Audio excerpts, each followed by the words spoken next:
E aí, vamos fazer mais uma questão de dinâmica, agora envolvendo forças. E aí você tem que sempre lembrar, eu sempre repito, sempre vou dizer isso. Falou em dinâmica, na tua cabeça e puxa aí na biblioteca de conhecimento de conceitos, quem? As leis de Newton, né? Então, as leis de Newton nos ajudam a resolver qualquer problema que envolva aí força, né, movimento, né, e que tenha atrito ou qualquer interação com outro objeto, né? Então, o que que diz aqui a questão claramente para a gente? Ele fala o seguinte.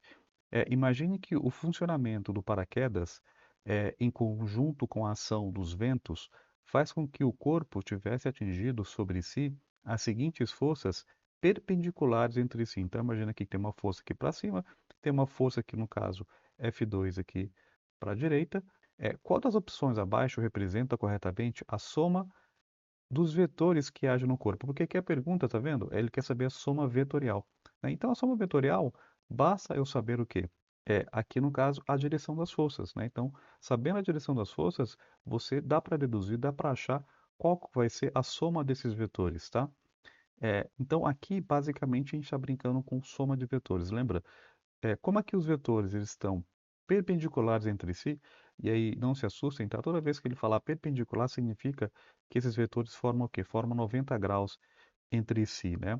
E aí, só para a gente relembrar um pouquinho o negócio de vetores, lembra, se eu tenho dois vetores na mesma direção, no mesmo sentido, o que que você faz? Soma, né? Se eu tenho dois vetores sentido contrário, o que que a gente faz? Subtrai um do outro.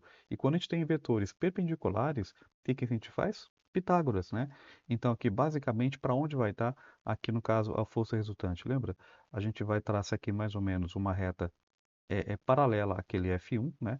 E aqui no F2 eu também vou traçar uma reta paralela a F1, né? Então, imagina que esse negócio aqui seja mais ou menos reto. Tentei caprichar aqui. Então, aqui está o encontro, aqui no caso, de F1. Aqui está, por exemplo, o encontro de F1 com F2. Então, cadê a força resultante? A força resultante vai estar nessa direção aqui, né? Tá meio tortinho, né? Mas tudo bem.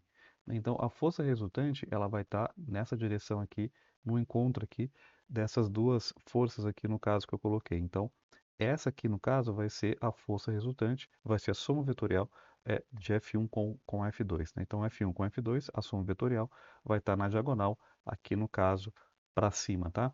Então, o item A pode ser? Não, o item A não está nessa direção, o item B também não, o item C também não, o item D também não. A única correta aqui no caso seria o item E, que bate com a nossa figura aqui. Então, a soma vetorial, quando as forças elas não estão na mesma direção, no mesmo sentido, elas estão perpendiculares entre si, é só usar aqui no caso Pitágoras, né, ou a regra do paralelogramo, para você descobrir a direção da força resultante aqui no caso. Tranquilo?